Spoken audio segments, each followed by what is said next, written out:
ఈ ట్రోలింగ్ చేసేటప్పుడు trollers psychology, troller మాత్రం ఎప్పుడు అవతలని సీరియస్గా తీసుకోడు.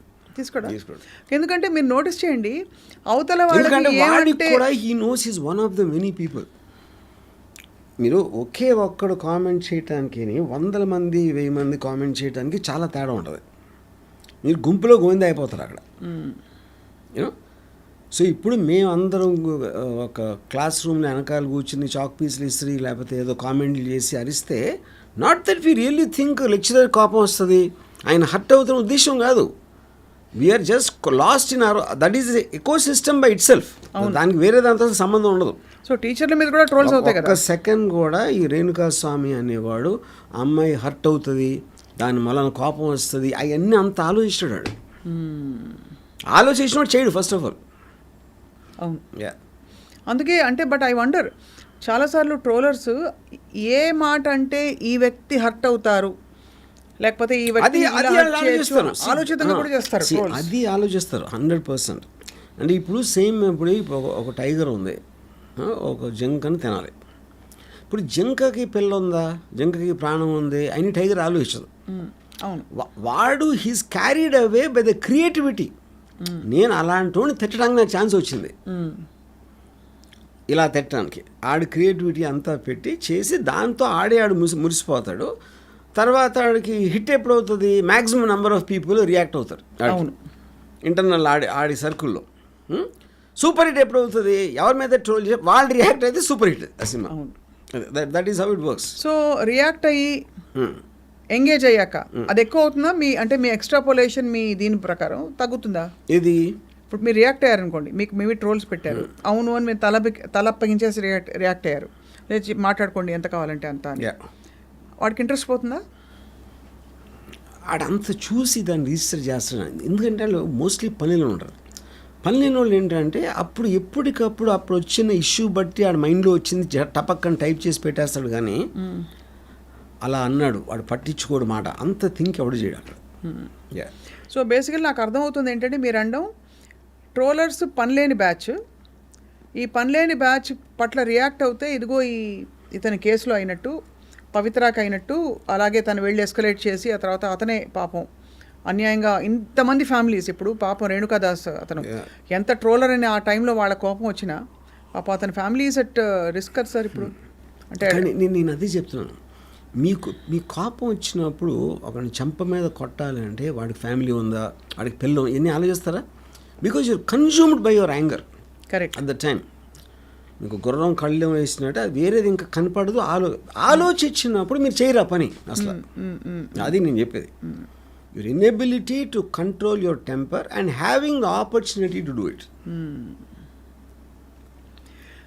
బట్ జస్ట్ థింకింగ్ ఇక్కడ ఈ పర్టికులర్ కేసులో ఇతను యాక్టర్ పేరు మర్చిపోయాను సార్, దర్శన్ చాలా ఆఫ్ బీట్ నేమ్ కాబట్టి, యాక్టర్ దర్శన్ తన ఉన్న స్టార్డమ్ని, తనకుండే ఫ్యామిలీ సిచ్యువేషన్ని ఏమవుతుందో రిపర్కషన్స్ ఆలోచించకుండా కేవలం పవిత్ర చెప్పింది కాబట్టి రియాక్ట్ అయిపోయాడంటే పవిత్రను ప్రొటెక్ట్ చేయడానికా, లేకపోతే అతన్ని ఇన్వాల్వ్ చేశారని కోపం వచ్చి ఉంటుందా? I mean, see, that is a personal equation between him and Pavitra. Right. But the basic point is the fact his name is there and he's very close to this girl. Yeah. And I'm sure it's a combination of that. Yeah.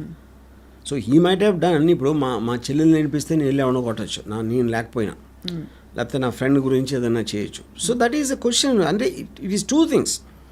ఒకటి anger, రెండుది opportunity. ఇప్పుడు దర్శనం చేసినట్టు వేరే వాళ్ళు చేయలేరు కదా. కానీ 16 మంది ఉన్నారు దీంట్లో. ఇప్పుడు ఇదే పాయింట్లో political 1980s to 90s political murders అయితే జరిగినాయో అప్పుడు కూడా ఎవడేదో రాశాడు ఒక పత్రికలో, దాని మీద కోపం వచ్చి చంపిన ఇన్సిడెంట్స్ కూడా ఉన్నాయి. అవును. యా. సో అది కూడా ఇదే కదా, సేమ్. ఇది జస్ట్ మీకు ఫార్మ్స్ మారుతున్నాయి అంతే. కరెక్ట్. ఇప్పుడు నా గురించి ఇలా రాస్తే ఇంతమంది చదివేస్తారు కదా అని అనుకోవటం అనేది దాంట్లోంచి వచ్చిన కోపంతో అని ఎలా ఆపాలి, అది ఒక లెసన్ నేర్పాలి అని కోపం కంట్రోల్ చేసుకోలేని అది ఒకటి. కానీ ఆ కేసులో మీరు ఫ్యూచర్ని కూడా ఒక స్ట్రాటజీ కూడా చేయొచ్చు. ఇక్కడ స్ట్రాటజీ లేదు. అవును. అది కానీ ఇది సోషల్ మీడియా ప్లాట్ఫామ్స్ గురించి మాట్లాడదాం ఇక్కడ. బికాజ్ ఈ ట్రోలింగ్ అంతా మనం మాట్లాడుతున్న పరిధి it's primarily on social media. Social media platforms give an option, ఏంటి, you can report this post, this comment అని చెప్పి హారాస్మెంట్ ఆర్ బుల్లింగ్ ఇదని రకరకాలుగా. And they are not giving the option of immediate ఒక సొల్యూషన్ కానీ to stop this కానీ. So are they partly in this knowing the ecosystem ఇలాగే ఉంటుందని? అది చెప్తున్నా. మీరు రిపోర్ట్ ఇవ్వటానికి ఎవరి మీద అది మీరు కావాలంటే బ్లాక్ చేయొచ్చు. We have all the options. అవును. కానీ ఇది మీరు ఆలోచించి చేసినప్పుడు బ్లాక్ చేయాలా, రిపోర్ట్ చేయాలా, ఇది చేయాలా, అది వేరు. కానీ ఇక్కడ మీకు వచ్చిన ఇమీడియట్ కోపం అనేది దట్ కెనాట్ బి కంట్రోల్ అన్నాను. కరెక్ట్. యా. సో ఇమీడియట్ కోపాన్ని ఇప్పుడు ఇంకోటి ఏంటి, మీరు పబ్లిక్లో అనేసాడు, అది 100 మంది చూసారా, 1000 మంది చూసారా, వాట్ ఎవర్ ఇట్ ఈస్, మీరు మ్యాక్సిమం మీ దాన్ని బ్లాక్ చేయగలుగుతారు. But you can't stop him from speaking that, no? Obviously, and on a public platform, you already said that. Ante. That is going to be there forever. Yeah. Correct. So obviously, I mean, this is an issue, sir. But you're saying there are no laws or there is no possibility. There cannot be. There cannot be. ఎందుకంటే దీన్ని ఆపటానికి try చేస్తే there will be tremendous ఏమంటారు దాన్ని, restrictions on freedom of speech. ఎవరు check చేస్తారు? ఇప్పుడు మీరు censor అనుకోండి, మీకు వారానికి 3-4 సినిమాలు వస్తాయి, సెన్సార్ బోర్డు చూస్తుంది. 40 సినిమాలు వస్తే ఎలా చూస్తారు? అంటే the volume of cases will be very high. Live ఇది మన న్యూస్ కవరేజ్ ఉంటుంది. మనం సెకండ్ బై సెకండ్ మనం రియాక్ట్ అవుతూ ఉంటే వరల్డ్ ఈవెంట్స్కి ఏది కరెక్టు, ఏది పెట్టచ్చు, ఏది పెట్టకపోవచ్చు, ఏంటి దాన్ని ఎవడో మెజర్ చేసి అది చేయటానికని ఇంపాసిబుల్ అది. అవును. మీరు అప్పుడు ఒక బ్లాంకెట్గా ఇది అని పెట్టేస్తే it will massively hit the whole freedom of speech thing. Correct. But freedom of speech ఎవరి దృష్టిలో ఇప్పుడు మీరు ఎదవా అంటే ఒకడు కోపం రావచ్చు, ఒక అన్నదాని బూతుమాట అనుకుంటే ఇంకోటి కోపం రావచ్చు. అప్పుడు ఎవరు క్వాంటిఫై చేస్తారు, ఏ మాటలు అనకూడదు, ఎలాంటిది అనకూడదు అనేది? ఇంపాసిబుల్, అది ఇంపాసిబుల్. కానీ ఒక విషయం చెప్పండి వర్మ గారు, ఇదే వ్యక్తులు మీకు ఎదురుకుండా తారసపడి అనమంటే అనరు ఎందుకు? నేను ఇందాక చెప్పాను కదా, అదే ఎదురుగా చెప్పడానికి భయపడతారు. బికాజ్ మీకు ఫిజికల్ ఇది ఉంది కదా, యాక్సెస్ ఉంది కదా, పర్సన్ భయపడతారు. డెఫినెట్లీ మేము వెనకాల బెంచ్లో ముందు బెంచ్లో కూర్చుని ఎప్పుడైనా వేసామా చాక్ పీస్ చేయలే. కరెక్ట్. సో అదే నేను చెప్పేది. కానీ నేను అడగడానికి నేను తెలియను, నేను సేఫ్ అనుకున్నప్పుడే చేయగలుగుతాడు. నేను వాడికి దొరుకుతాను అనుకుంటే అప్పుడు చేయడు.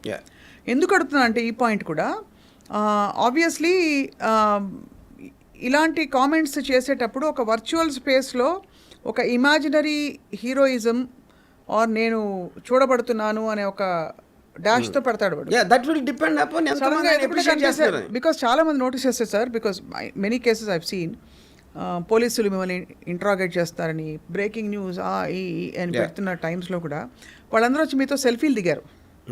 అంటే what I'm trying to say is that despite a certain aspect of all this, when they are actually there in person, the same trollers, they suddenly come to their senses అనిపిస్తుంది కాదా అంటాను.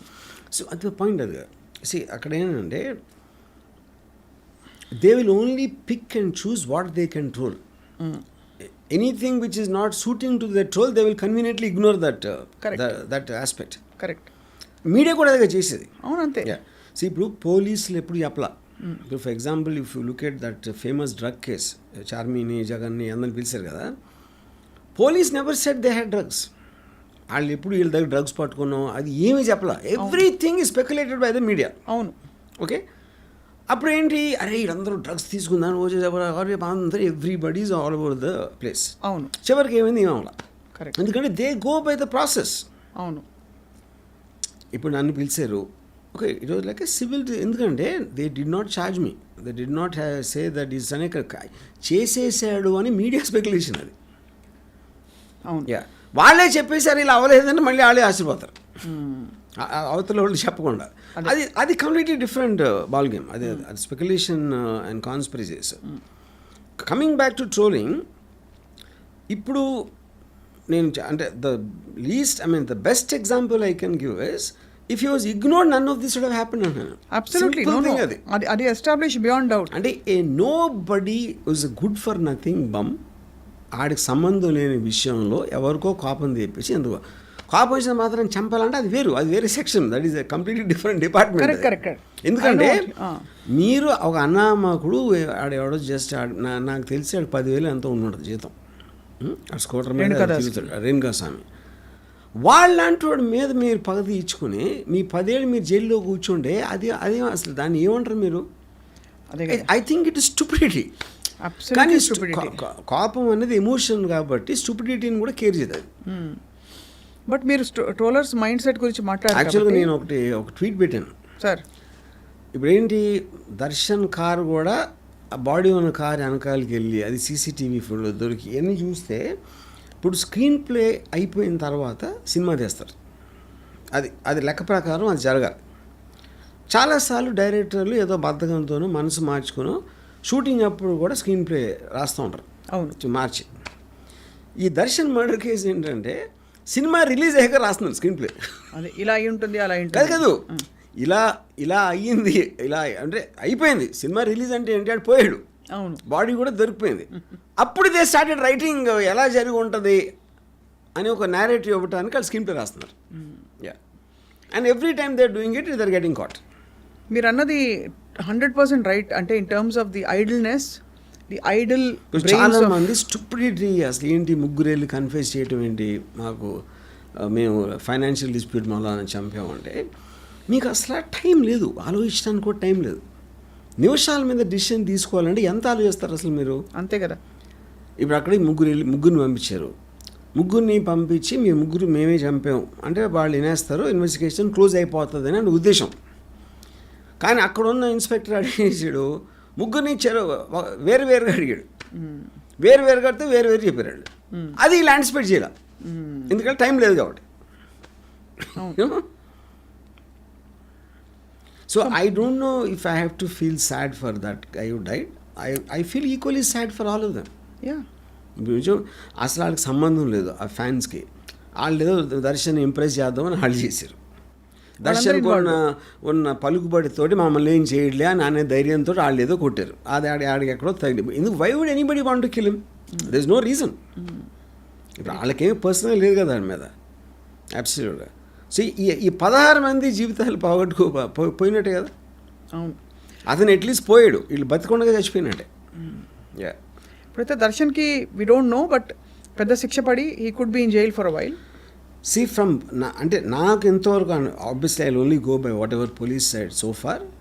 I think the defense will be culpable homicide not amounting to murder.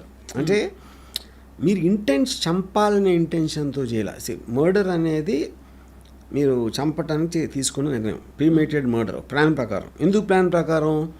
మీరు వాడిని abduct చేసి తీసుకొచ్చి ఇక్కడ పెట్టి కొట్టి ఆడు చచ్చిపోయాడు. ఓకే, అప్పుడు అది మర్డర్ చేసే ఇంటెన్షన్ ఉంటే వేరు. ముట్టి కొట్టడానికి తీసుకోవచ్చం, అన్ఎక్స్పెక్టెడ్గా చచ్చిపోయాడు అంటే it can come under culpable homicide. But it's still very big offence. It is a big offence. కానీ ఇక్కడేంటి, అప్పుడు ముందే చెప్పేశారు అనుకోండి, నేను కొట్టాను ఆడిపోయాడు, నేను చంపాలనే ఉద్దేశం నాకు లేదు. కానీ then they try to hide the body, then they try to mislead the investigation. అదంతా కాన్స్పిరసీ కింద వస్తుంది. అవును, అప్పుడు కల్పబుల్ హోమిసైడ్ అనేది స్ట్రెంగ్త్ ఉండదు దానికి. కరెక్ట్.